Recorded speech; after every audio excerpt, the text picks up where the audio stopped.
Hey everyone, it's Devon. You are listening to the Field Guide of Wonder. Okay, let's start here. You're walking through the forests of Madagascar at night. The canopy is swaying overhead, the air is heavy and alive, and somewhere, something is knocking on wood. Not like a woodpecker, slower, more deliberate, more methodical. You look up, and there it is. A big-eyed, wild-haired creature staring right back at you, holding up what is quite possibly the weirdest finger in the entire animal kingdom, and that finger is pointing at you. Meet Daubentonia madagascariensis, the eye. And if you've never seen one before looking at the cover art for today's episode, you might be thinking, is that thing okay? Why does it look perpetually wet? Is it a possum, a gremlin? No, it's a lemur. It's a very weird lemur, and it might be the best example we have of evolution going full mad scientist and then just being like, all right, cool, ship it. Let's start with the basics.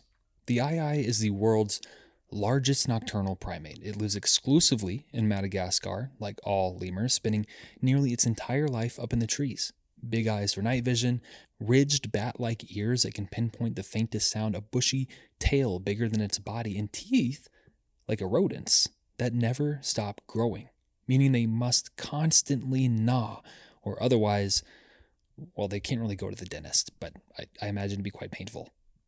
And expensive, if they could. And then, of course, there's the finger. Long, thin, almost skeletal. It's actually got a ball and socket joint like your shoulder, so it can swivel in ways that most fingers can't. They use it for something called percussive foraging. They tap on wood up to 8 times per second, listening for hollow spots that hide tasty grubs and insects. Once they find one, they chew a hole into the wood with those ever-growing incisors I was talking about, and like creepy carnival claw machine, they slide their finger in and hook the grub, and then they slurp it out.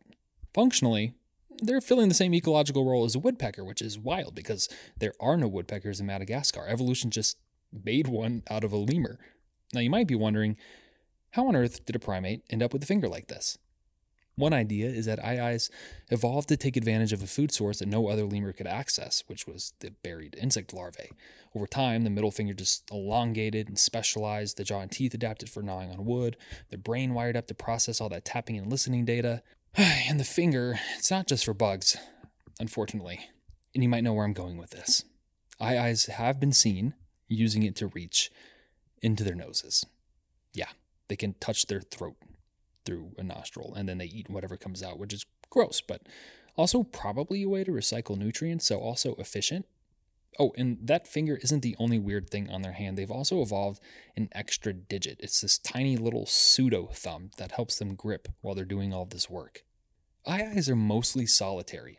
They've got these big territories. They use scent marking to keep tabs on each other and only really meet up to mate, which isn't particularly uncommon in the animal kingdom.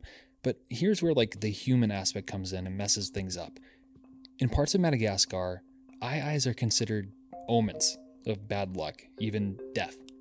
In some stories, if an eye points its long finger at you, you will die, which is heartbreaking because fear of them has led to persecution. People will kill eyes and then hang them upside down from trees.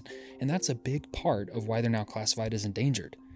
And that just sucks because ecologically, eyes help control insect populations, they might play a role in seed dispersal, and then evolutionarily, they're this perfect one-of-a-kind example of adaptive radiation, the same process that gave Madagascar its incredible diversity of lemurs, each filling a different niche, or like the Galapagos finches.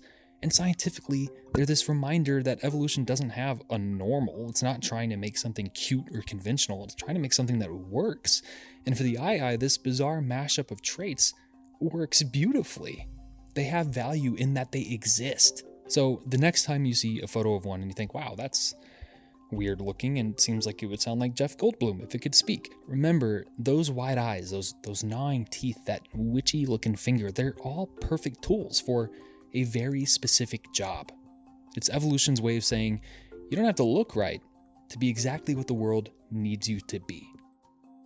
If you want to keep exploring the strange and spectacular, you can follow along, subscribe to the show. You can support on Patreon, patreon.com/thewildlife, because as I always say, wonder sparks questions. Question leads to learning, and learning is how we care, and caring is how we make a difference. All right, everyone. Thanks for listening, and until next time, stay weird.